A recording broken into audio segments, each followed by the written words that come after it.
Un saludo para todos, especialmente nuestros facilitadores, que son la razón inicial por la que nosotros estamos introduciendo estos videos. Estamos en este momento en nuestro segundo video de contenidos, en donde abordaremos el tema 1 que compartimos con niños y jóvenes, un tema titulado Ética y Economía. Algo fundamental, que incluso nos inspiramos en un pensamiento de José Ortega y Gasset, en donde José Ortega Gasset sostiene que la suprema generosidad es el derecho que la mayoría otorga a la minoría, aunque ese enemigo sea débil. Y esto nos hace preámbulo a la definición que dimos anteriormente, el hecho de partir de la minoría en respetar a la minoría, y por eso nosotros buscamos constantemente la paz. Ahora, ¿cómo abordar entonces ese respeto del enemigo, incluso el respeto a la minoría, incluso siendo un enemigo débil? Y enemigo o amigo para tener una armonía en una generación de sociedades con progreso y a través de su libertad.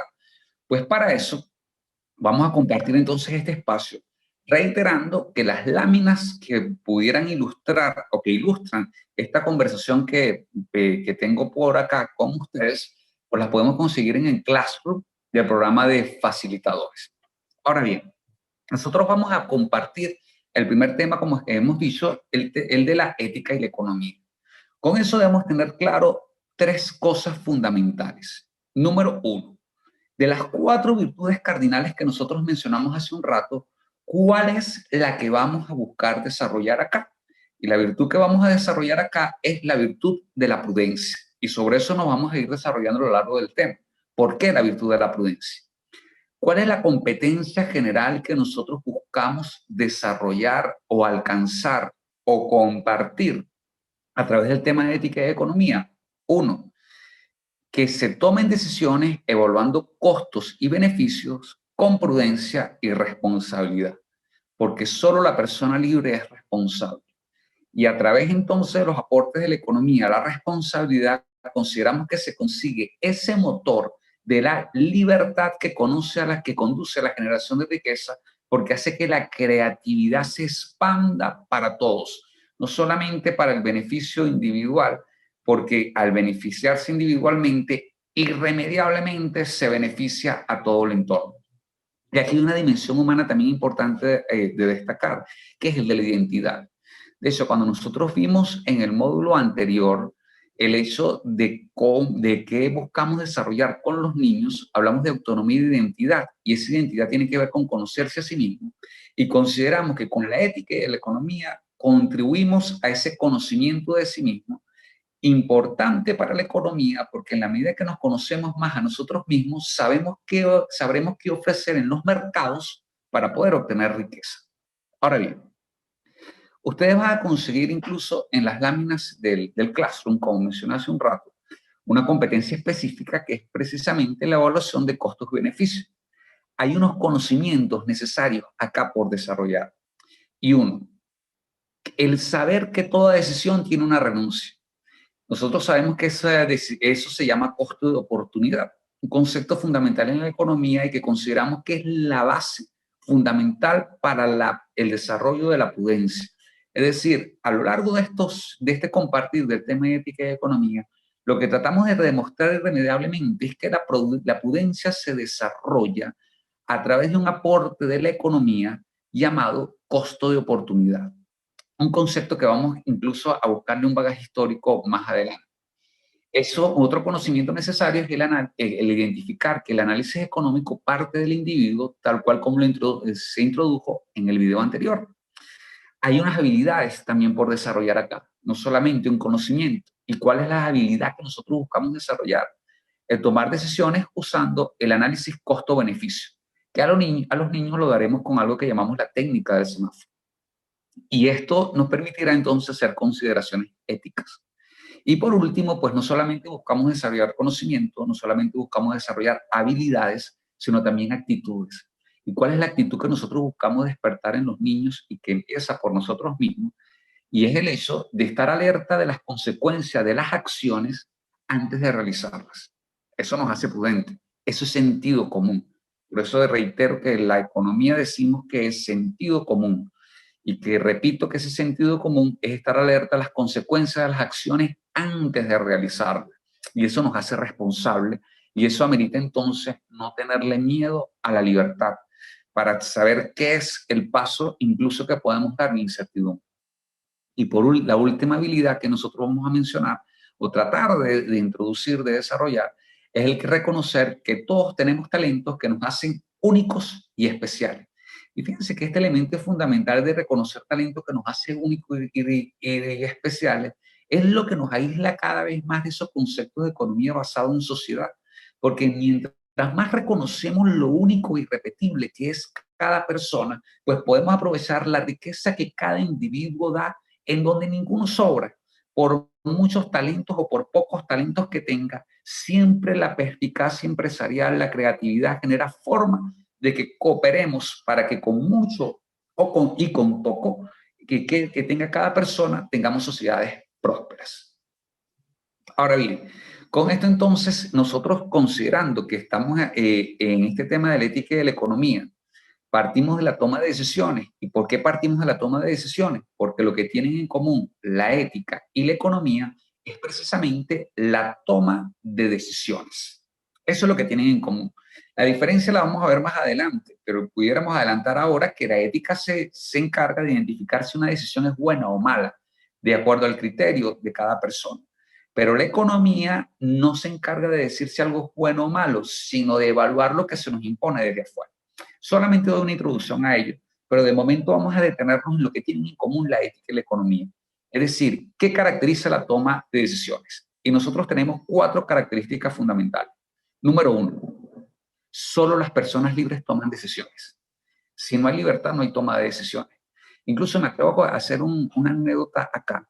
En el año 1993, yo pertenecía a la Orquesta Sinfónica de Aragua y en ese momento llegaron unos cubanos a compartir con nosotros. Nosotros nos fuimos, de hecho, al cine con ese pianista cubano y estando en el cine, de hecho, yo tenía 16 años para ese entonces.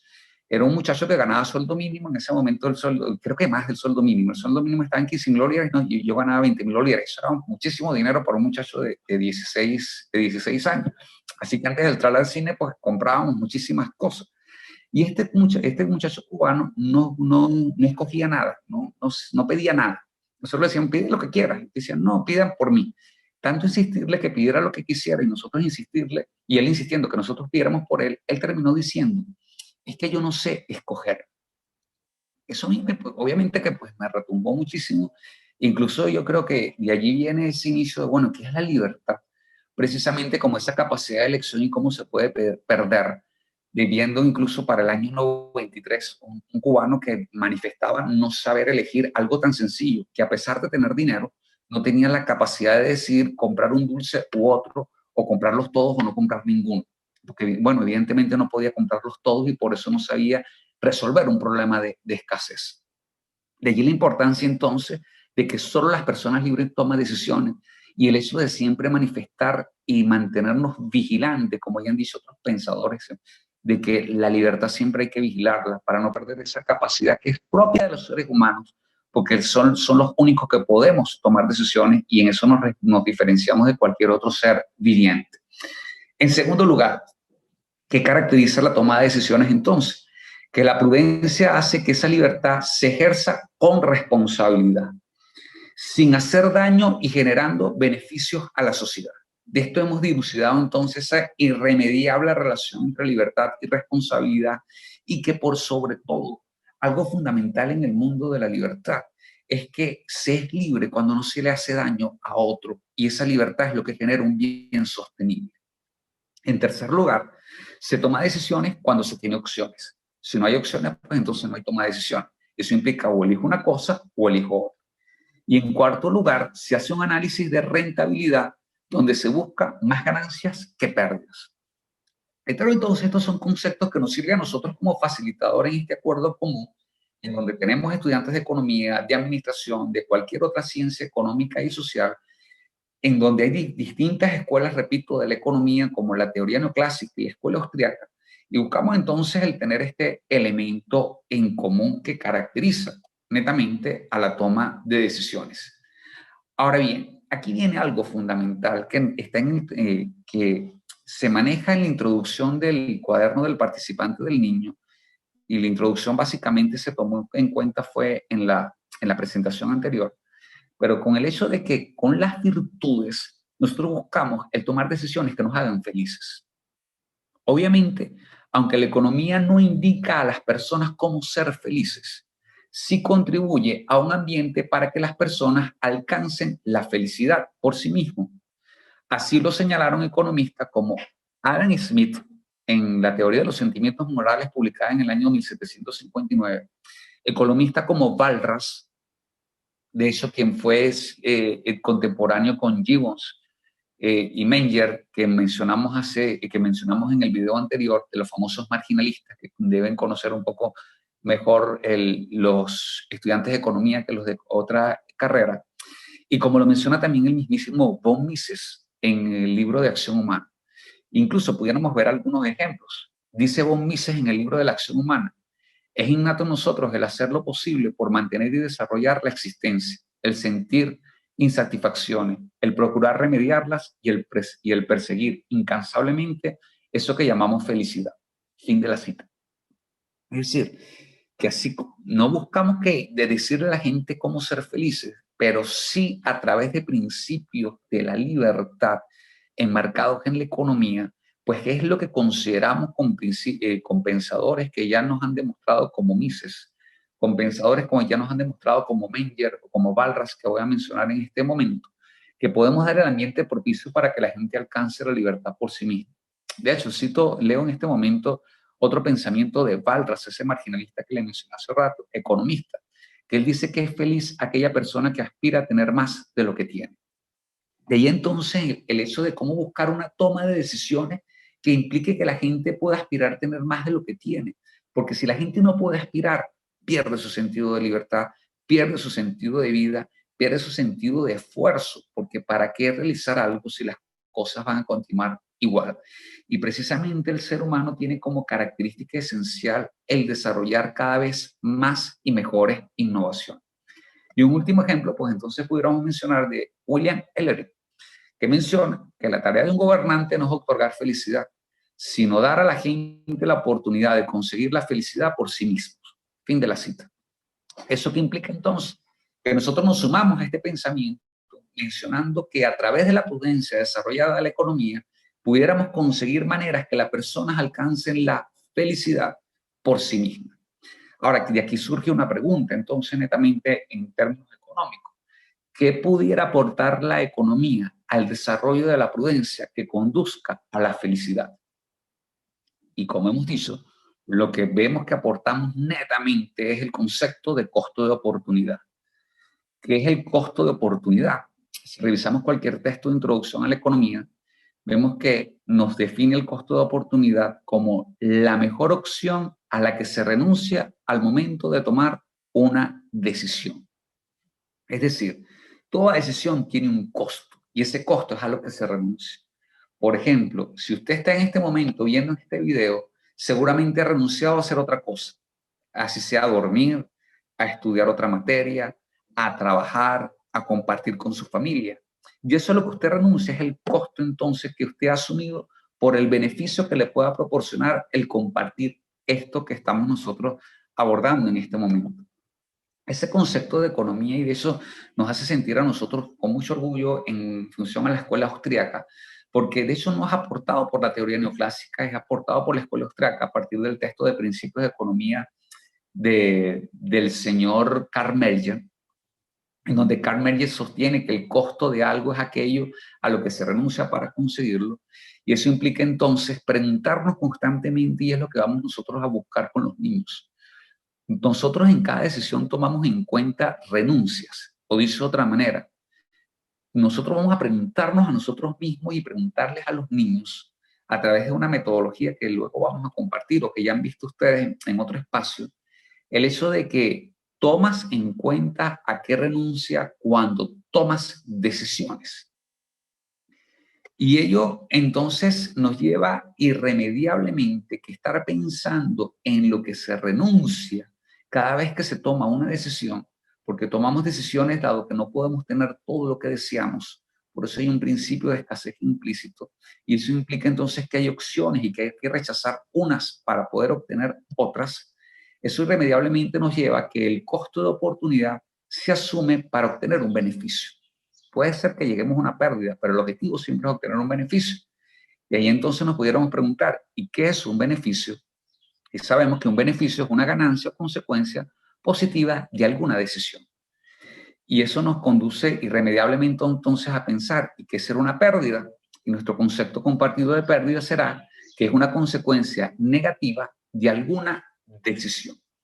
Esto nosotros entonces lo vamos a abordar con una historia llamada, o un cuento, mejor dicho, la de los tres cochinitos, en donde a través de esos tres cochinitos, pues nosotros abordaremos cómo uno de ellos tomó en cuenta su costo de oportunidad, es decir, lo costoso que era no producir una casa que lo protegiera del lobo, y cómo los otros cochinitos imprudentes, por no tomar en cuenta el costo de oportunidad, pues entonces no lograron tener un beneficio, sino que tuvieron una pérdida muy grande. El cuento lo vamos a conseguir en videos, de hecho al final lo vamos a, se va a presentar el link del video, igual está en el cuaderno del participante, pero lo importante entonces en este momento es que nosotros tengamos esa visión compartida de que el costo de oportunidad pues es la mejor opción a la que una persona renuncia al momento de tomar una decisión. Eso hace que el costo de oportunidad pueda desarrollar más nuestra humanidad y evitar que reaccionemos por simple instinto. Esto nos hace más humanos, es lo que queremos decir. ¿Por qué? Porque el costo de oportunidad entonces conduce a la acción humana, y la acción es algo pensado antes de ejecutarlo. Y una manera entonces de pensarlo es a través de tener en cuenta el costo de oportunidad, que como veremos también nosotros con los niños lo vamos a utilizar con la famosa técnica del semáforo. Es decir, que si vas avanzando en la luz verde y tienes que tomar una decisión, baja la velocidad con el amarillo, detente en el rojo, y cuando estés en el rojo, piensa a qué renuncias al momento de tomar una determinada decisión. Ha sido algo bien interesante con los niños y que, bueno, reitero que en el cuaderno del participante hay especificaciones estratégicas para ello, pero de momento nos centramos en el concepto. Otro elemento fundamental en que el costo de oportunidad puede desarrollar más nuestra humanidad es porque una reacción es una renuncia que no ha sido pensada. Cuando reaccionamos sin pensar, sin tomar en cuenta el costo de oportunidad, pues nos parecemos más un animal, porque podemos responder impulsivamente con una agresividad, podemos responder con un golpe, podemos responder con algo que rompa la paz. Y por último, sostenemos que pensar constantemente en el costo de oportunidad hace que tengamos mejores acciones, hace que seamos más prudentes. Ahora bien, esto entonces, centrado en la acción humana y en la responsabilidad, nos hace plantear algo fundamental en la economía, que es diferenciar lo que podemos cambiar de lo que no podemos cambiar. Porque podemos tomar decisiones, podemos tener acciones, pero hay acciones que pudiéramos realizar que por más que querramos, no son factibles. Un niño pudiera querer ir a la luna, y podrá, pero no hay acción o no tendrá los recursos para tener esa acción, pudiera generar la frustración. O pudiéramos, alguien quisiera tener una acción para que no caiga el sol en la noche, sería algo imposible. Y aquí hubo algo entonces de un famoso aporte de Keynes padre, acerca de la llamada economía normativa, y que luego entonces Milton Friedman perfecciona, diferenciando la economía normativa con la economía positiva en su clásico ensayo acerca de la economía positiva.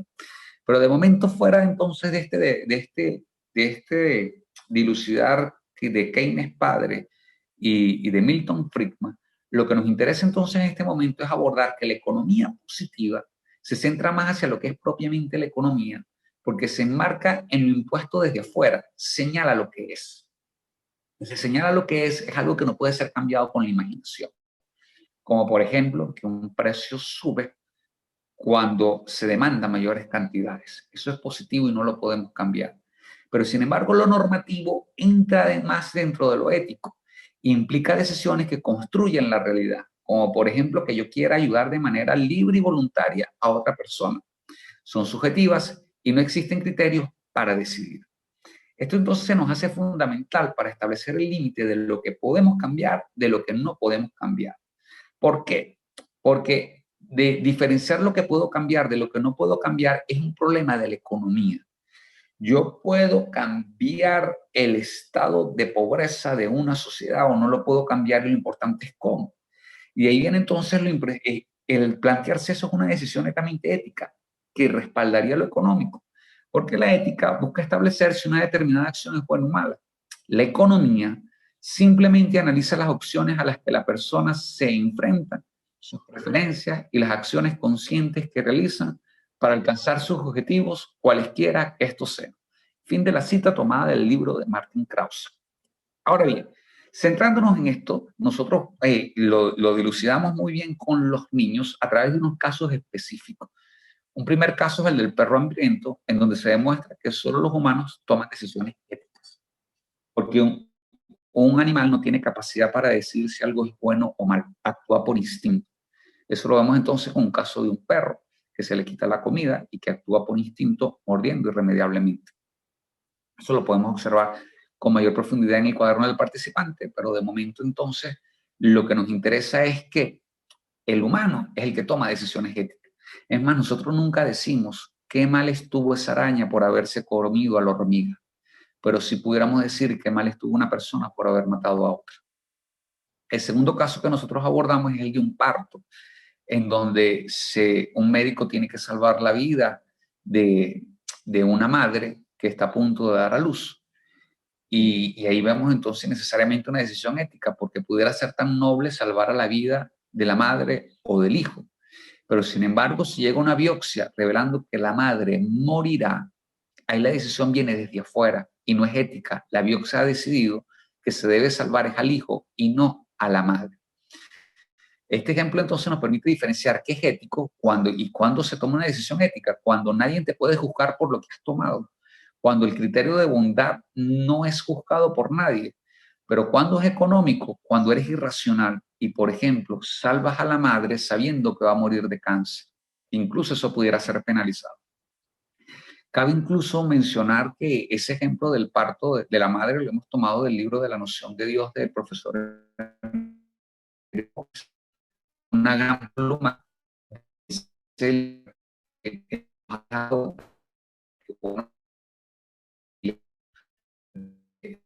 que hacer todas las generaciones, sino de haberlo escuchado en persona y que bueno, que la magia de la tecnología, pues seguirlo escuchando a través de los videos que sobre todo ha publicado, se dice en su canal de YouTube, se dice VE. Ahora bien, nosotros tenemos otro caso como razones para respetar a un ser humano. Lo importante de todo esto es el enfatizar la importancia de realizar análisis costo-beneficio. Es decir, por ejemplo, si voy a salvar la vida de la madre o del hijo, evalúo qué beneficios trae salvar a la madre o qué beneficios trae salvar al hijo. ¿Cuál es el costo de salvar a la madre o cuál es el costo de salvar al hijo? Que vimos que si hay una biopsia, pues el costo es mayor si se salva a la persona que va a morir de cáncer que a la que no va a morir de cáncer. Y esto hace que entonces podamos saber cuándo hay una valoración ética, porque implica entonces tener la valentía de tomar la decisión sin un criterio que venga desde afuera, y cuándo hay una decisión económica. Sobre esto reitero, pues entonces hay una serie de ejercicios que nosotros proponemos y que de momento nos centramos con la claridad del concepto. Ahora, algo fundamental e importante en medio de todo esto, pues tiene que ver que nosotros con esto buscamos el desarrollo de las virtudes y a través de lo que acabamos de valorar, de diferenciar una decisión ética que depende de la persona y una decisión económica que depende de las condiciones externas a las que tenemos que saber adaptarnos, eso nos conduce entonces a generar héroes virtuosos, niños virtuosos.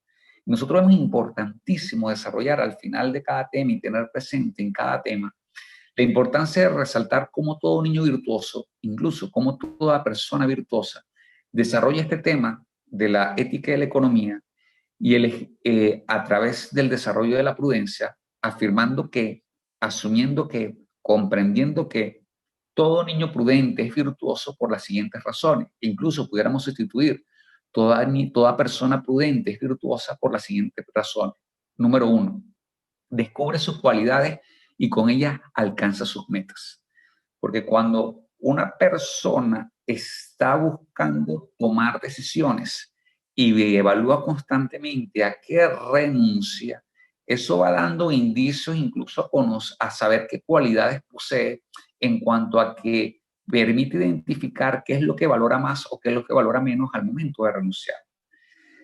Y todo niño prudente se reconoce como un individuo que es capaz de ser responsable a lo que renuncia, es único y irrepetible y hace que todos seamos especiales.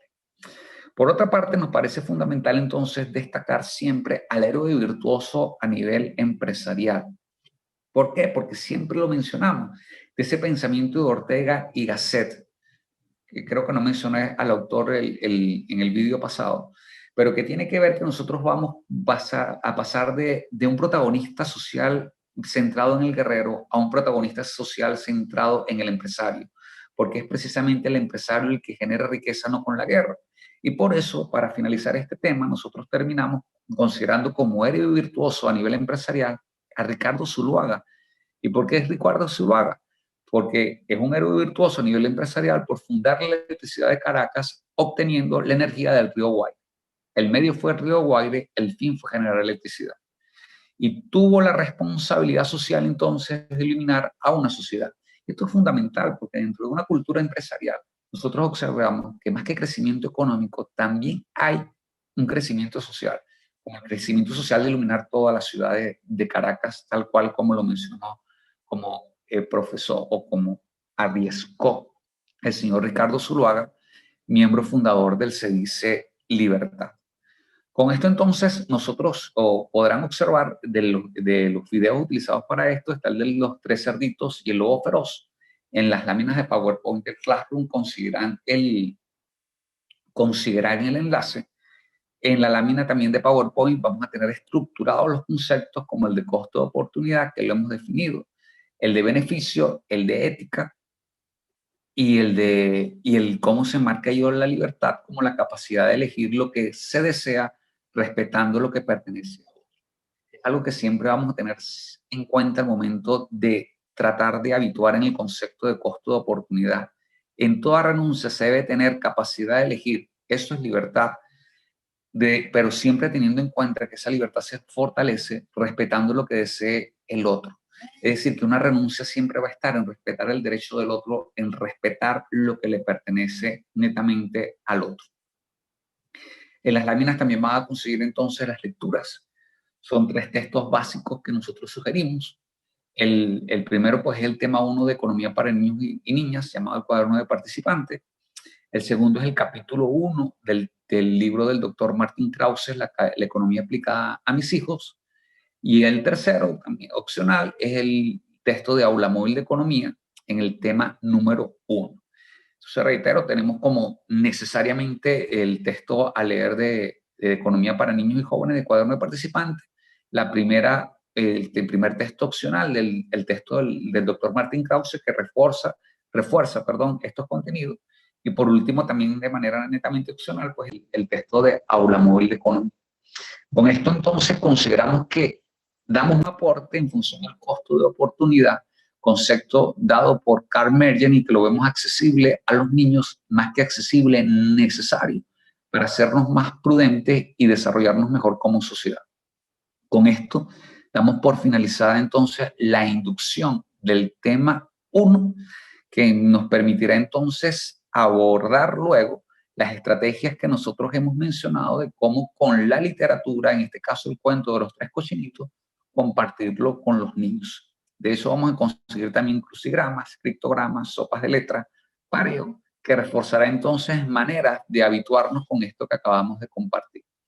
Agradeciendo como siempre entonces el hecho de que hayan tomado la decisión de compartir con nosotros esto que nos ha apasionado desde el año 2005, de ver que es accesible la economía para un niño y más que accesible es necesaria, buscando entonces siempre el tener sociedades libres y prósperas, siendo vigilante constantemente de ellas. Nos vemos entonces en la inducción al segundo tema. Gracias por la atención.